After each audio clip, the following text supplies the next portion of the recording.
This is Zilog and Moto, and I'm your host Dave, and this is your weekly view into the Master System, Genesis, Sega CD, and 32X libraries.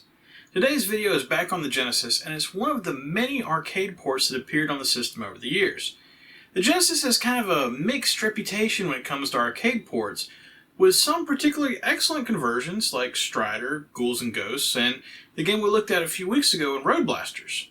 However, let's be honest, there's also some not-so-great ports out there as well, and it seems like it really depends on who was doing the port and how much effort and resources they decided to put into said port to determine if it was going to be any good. Which brings us to today's game, the Genesis port of the Atari arcade machine Pit Fighter. In the late 80s, action movies were king, with the martial arts genre accounting for a decent chunk of that.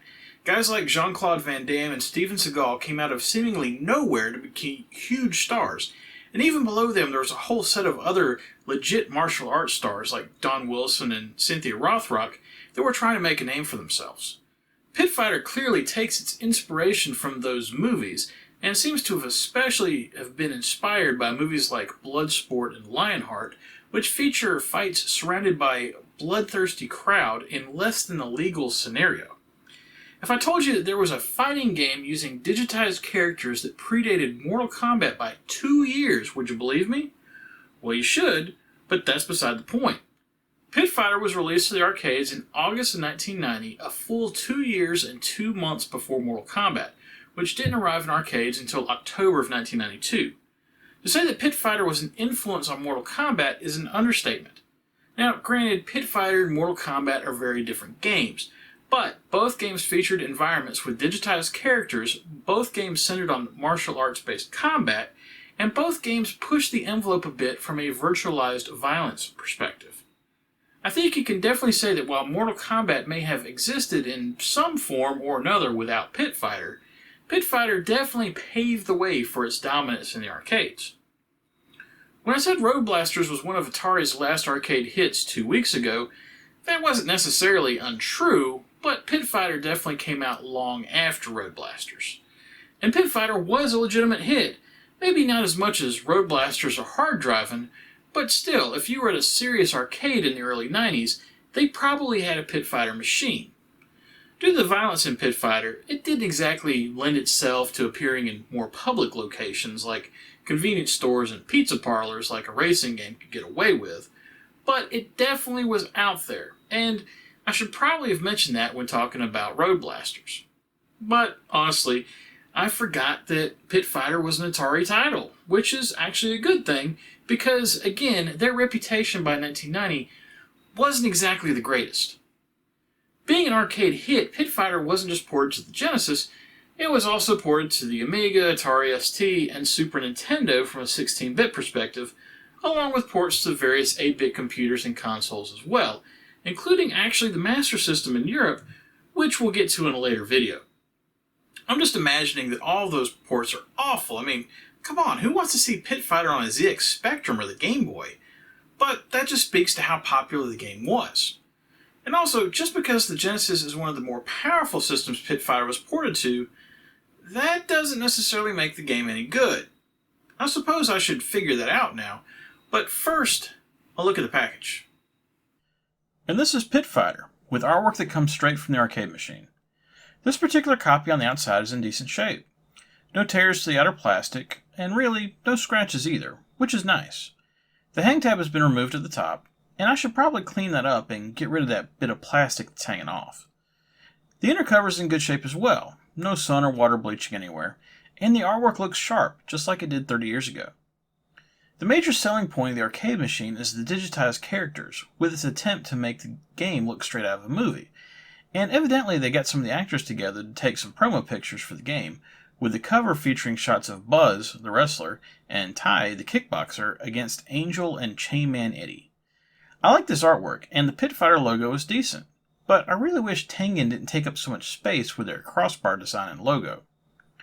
Added to the cover also is the 8 meg star, advertising that this, in fact, is an 8 megabit title. With the game coming out in late 1991, I'm not exactly sure why they were advertising that fact, as 8 megabits wasn't exactly state of the art anymore, but I guess not all the kids necessarily realize that. Flipping over to the spine, and you'll see Tengen's standard large yellow block letters for the title of the game, and I get that Tengen did that on all their games at the time, so you'd know it's a Tengen game, but this is one instance when they really should have gone with the original logo, as while the Pit Fighter logo isn't iconic necessarily, it's certainly better than this.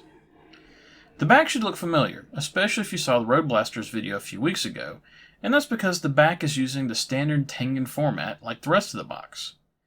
I actually don't mind this layout too much because it reminds me of a magazine ad from the time, but the paragraph of flavor text in the middle still kills me. At least in this case, they had the sense to bold the character names and the name of the final boss to draw your eyes to certain sections, but I just look at that with no formatting and it's a chore to read. The screenshots could have been a bit better quality, and compounding that, the game is made up of low-res digitized graphics, so even if they had perfect captures, it's still going to look a bit rough, just because that's how the game actually looks. But they certainly could be worse. Interesting to note, and maybe that's just the way they chose to present things, but the third selectable character, Kato, is nowhere to be found on the cover or in the manual, and it almost makes me think that all the pictures were captured from a beta version that didn't have Kato included yet. Maybe, maybe not, but it's slightly odd, especially when there's only 3 characters to begin with. I mean, how hard would it have been to get pictures of all 3? Opening the case, and I'm going to pop the cartridge out real quick, and there's this Tengen sticker below. I'm not sure if it's like that on all the Pit Fighter boxes, but it was odd to see. Moving on, this copy is really complete and has the warranty card along with the manual, so that's cool. The manual itself is in okay shape, but unfortunately the cover came out with staples at some point, so you have to be careful opening it up. As far as Tengen manuals go, this is actually a good one, even though it's still pretty short, which I think speaks to how shitty Tengen manuals tend to be more than anything else. There's a few screenshots in here, and the game is fully explained, complete with a nice intro that really sums the game up on the first 2 pages. Okay, well that's the package. Let's get into the game and see if Pit Fighter is able to really bring the action of the arcade game home, and then if the game is any good to begin with. As I mentioned earlier, Pit Fighter is a fighting game that utilized digitized artwork for not only the main characters, but also the backgrounds and items. But it's not probably what you think of when you think of a fighting game. It's not a side-scrolling brawler, like say Final Fight or Double Dragon, even though the control scheme is similar to those games, having a punch button, a kick button, and a jump button. And it's also not a one-on-one fighting game, like Mortal Kombat or Street Fighter, although there are frequently times when combat will be mano-a-mano. No, instead Pit Fighter is sort of a combination of those 2 game styles. Each level in Pit Fighter features your fighters in a room surrounded by bloodthirsty fans, where you can move up, down, left, and right to move your characters around the room, to pick up weapons and attack or avoid the enemy character in that level. The arcade version was somewhat unique in that it supported 3 simultaneous players, each controlling a different Pit Fighter to take on the computer. For the home version, 3-player support was removed, as the Genesis didn't support 3 simultaneous players yet, but all 3 characters were retained, so if you had a specific character that you like to use in the arcades, they're here for you to use, and you can still play the game in 2-player mode with a friend if you'd like. Cutting down the amount of playable characters at one time is just one concession that was made to get the game running on the Genesis. The original arcade hardware features a Motorola 68000, but clocked at 14.48 MHz, so not quite twice as fast as the main processor in the Genesis. And also not 1, not 2, not 3, but 4 processors dedicated for sound. So you can see where there's a gap in the hardware resources between the arcade cabinet and the Genesis. But is it that different? This is definitely the most powerful Atari arcade hardware that we've looked at so far, apparently known as the Atari G1 board, and was also used to power an awesome game called Hydra that I had totally forgot about until doing the research for this review. Definitely check that one out if you're not familiar with it. And here's where I run into a problem. Like a few other games we've looked at on Zilog and Moto previously that were Tengen releases, Sterling Silver Software was at the helm for this port as well. Their track record so far, iffy, to say the least. Hard Driving from episode 43 wasn't exactly the greatest arcade game in the world to begin with, and the port to non-3D capable hardware didn't help. And Road Blasters, the game we just looked at in episode 83, was a decent, if not bare-bones port of an older arcade game that wasn't going to tax the Genesis hardware too much. For Pit Fighter, it appears that Sterling Silver was content to not even try to bring the arcade experience home, figuring the game would sell just based on its name alone, and instead decided to release a game that merely resembled the arcade machine if you tilted your head and squinted hard.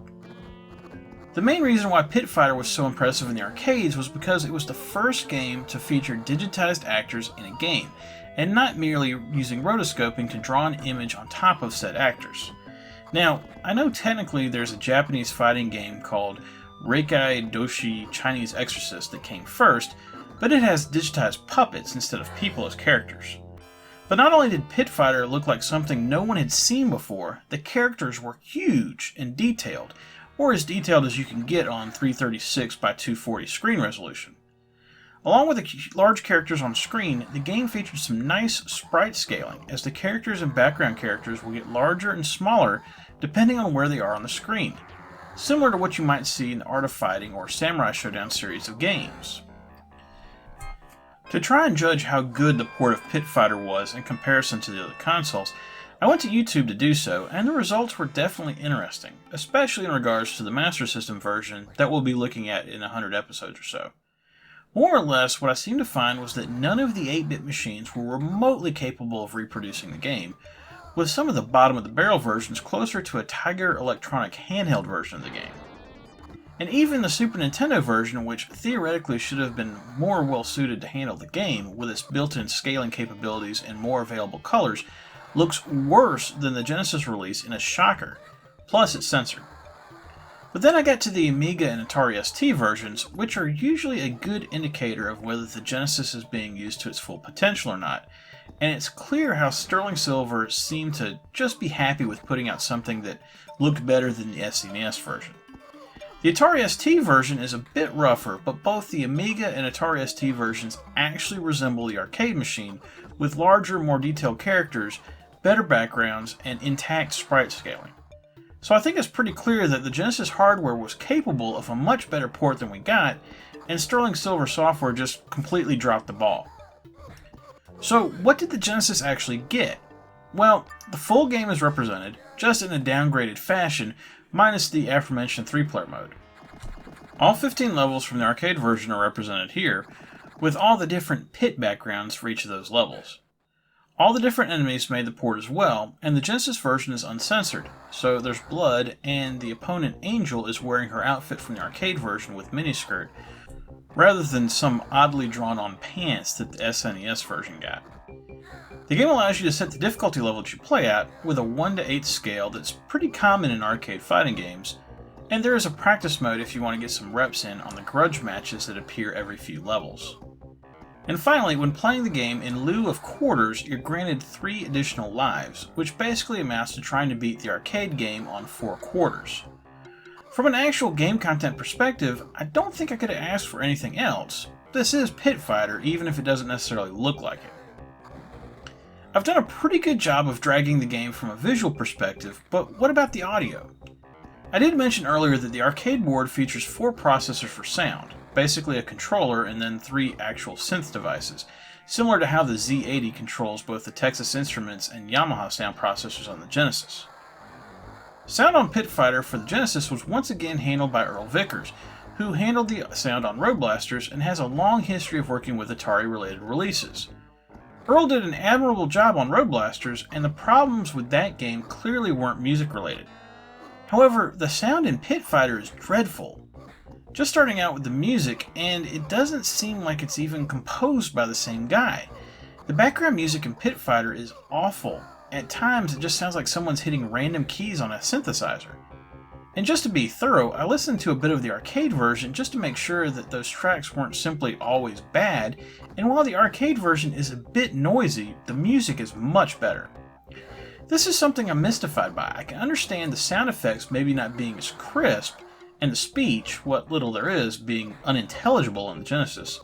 Seriously, I've yet to figure out what the Masked Warrior is saying in his first appearance, and the audience is similarly difficult to make out. But there's zero reason for the music to be this poor. It's not even a case of the music quality sounding rough that the Genesis is known for, and I could deal with the fidelity not being the highest, knowing that they were trying to cram everything into 8 megabits. But instead, the music, like the rest of the release, just seems rushed, like Earl was trying to get this done in a few days between other projects, which may well have been the case. The sound effects in the game are decent, so I guess 1 out of 3, well, it's still bad. But this seems like an unusual situation where the sound effects had more time and effort applied to them than the actual music, when it's usually the opposite. One thing that I think they did well on the port was the control. Now, to be clear, Pit Fighter isn't exactly known for great control, even in the arcades. It's always been very much a button masher, and in some cases a game where you're simply trying to get your punch or kick to land before the computer does. And this is especially apparent in the grudge matches, where you're trying to knock a mirror image of yourself to the ground 3 times before the same happens to you. But the controls map well to the 3 buttons on the Genesis controller, and the game feels like it does in the arcade. There's a lot of frenetic action going on as the difficulty increases based on how far along you are. Things definitely get more intense, and you can't simply go toe-to-toe with enemies. The Genesis version features all the weapons from the arcade version, and even though they certainly don't look as good, they all feel like how you would expect, and give you that extra edge you'll need against certain enemies. I also like how each of the characters feels different, and it gives you a reason to try playing as each of the characters to see which one works best for you. Hint, it'll probably be Ty. Considering the fact that there are no health items in the game, and there weren't any in the arcade version either, I'd like to see it made just a little easier, as even on the easiest difficulty I was only able to make it to the final boss once. The second to last round consists of dual Chainman Eddies, which makes sense when you're playing in the arcades and the designers decide to just tease you with a ridiculous level, but it doesn't work quite so well when you're working on limited lives. All in all, Pit Fighter is an incredibly lazy effort on Sterling Silver Software's part. About the only good thing I can say about the game is that it's the best port of the title in existence prior to the 32-bit era, and it's head and shoulders above the SNES version, which is absolutely abominable. And due to that fact, the game is saved from being an absolute bomb, and I'm awarding it 1 star. If you're a fan of the arcade game and you can find this cheaply, maybe give it a shot. But everyone else, don't waste your time. There's far better fighting games on the Genesis. Well, I'll admit, I had a little bit of fun mashing some buttons and beating people up. Ultimately, this is not a good game. And it's a shame, because I know the Genesis is capable of doing more, especially by late 1991. I feel bad for all the kids who got this game for Christmas in 91 expecting the arcade game and instead get this.